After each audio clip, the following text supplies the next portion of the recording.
Жасанды интеллект жау ма әлде әріптес пе? Алдымен көптің көкейіндегі сауалға көз жүгіртейік. Жасанды интеллект бізге жау бола ма, жұмысымызды тартып ала ма? Қазірдің өзінде кейбіреулер ChatGPT-дің шығуын жазушылар, бағдарламашылар, иллюстраторлар сияқты шығармашылық кәсіптерге төнген қауіп ретінде қабылдап үлгерді. Алайда Ли Сиханның пікірінше мұндай қорқынышқа негіз жоқ. Автор нейрожелілердің еңбек нарығына әсерін талдай келе, жаңа технологиялардан қашпау керектігін түсіндіреді. Керісінше, оларды игеріп, тиімді пайдаланған адам ұтады. ChatGPT бәсекелес емес, бізге мүмкіндік беретін құрал деп қарастыру қажет. Яғни, оны өзімізге көмекші етіп, жұмысты жеңілдететін әріптес ретінде көрген дұрыс. Мысалы, Ли Сихан, егер GPT-ді жұмыс орныңызды тартып алатын жау емес, адал әріптес деп білсеңіз, ол сіздің ең жоғары өнімділік пен тиімділікке жетуіңізге жол ашады дейді. Сондықтан басты сұрақ, бұл технологиямен қалай бірге жұмыс істейміз? ChatGPT арқылы өнімділікті арттыру. Ли Сиханның кітабынан түйгеніміз, ChatGPT-ді дұрыс қолдана білсеңіз, жұмысыңыздың өнімділігі күрт артады. Көптеген рутина тапсырманы ChatGPT сізден жылдам әрі дәл орындай алады.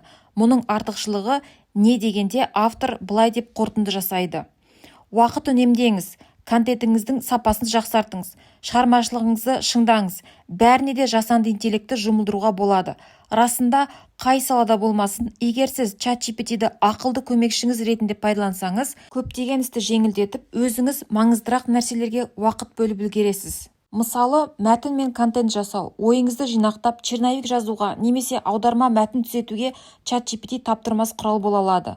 Уақыт үнемдеу, ұзақ ақпаратты өзіңіз іздеп отырмай, нейрожеліге сұрақ қою арқылы жылдам жауап не талдау алуыңызға болады. Шығармашылықты арттыру. Идея тумай отырса, ChatGPT-ге жүгініңіз. Ол сізге түрлі ұсыныстар беріп, шабыт шақыруы мүмкін. Күрделі мәселелерді шешу. ChatGPT білім қоры ауқымды. Оны кеңесші ретінде пайдаланып, түрлі проблемаға жаңа шешім табуға болады. Әрине, барлық нәрсені түгел нейрожеліге аударудың қажеті жоқ. Маңыздысы оны құрал ретінде орынды пайдалану.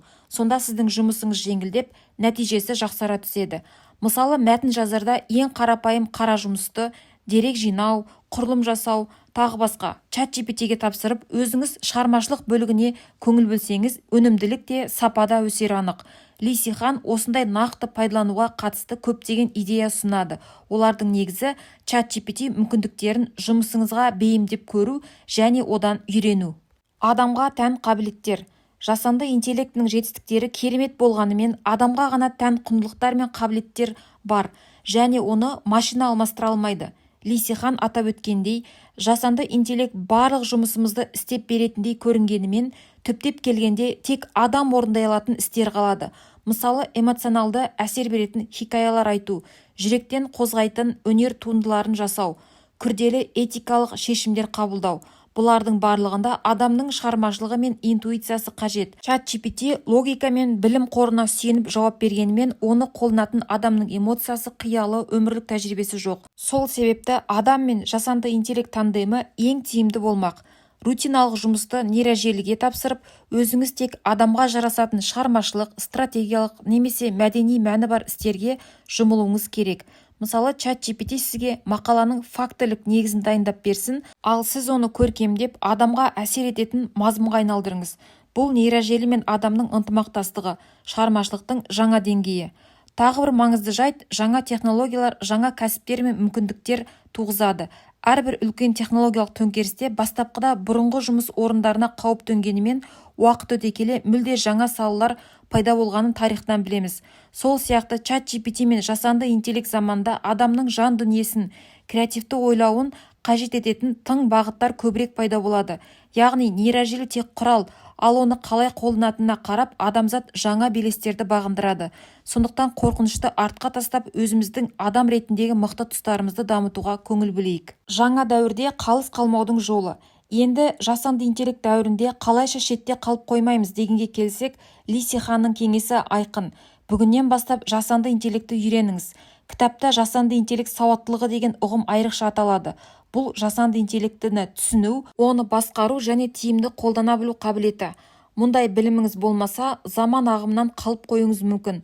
Ендеше деректермен жұмыс істеуді, ChatGPT-ді пайдалануды, тіпті аздап код жазу негіздерін меңгеруді жаңа заманның талаптары деп қабылдаған жөн.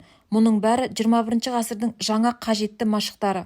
Қоршаған ортаның өзгерісін мойындап, соған бейімделгендер ғана жетістікке жетеді.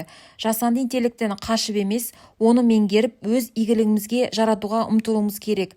Лиси Хан да жасанды интеллектті үйреніп, оны пайдаға асырған адам жеңімпаз деген ой айтады. Сондықтан қазірден бастап әрекетке кірісейік.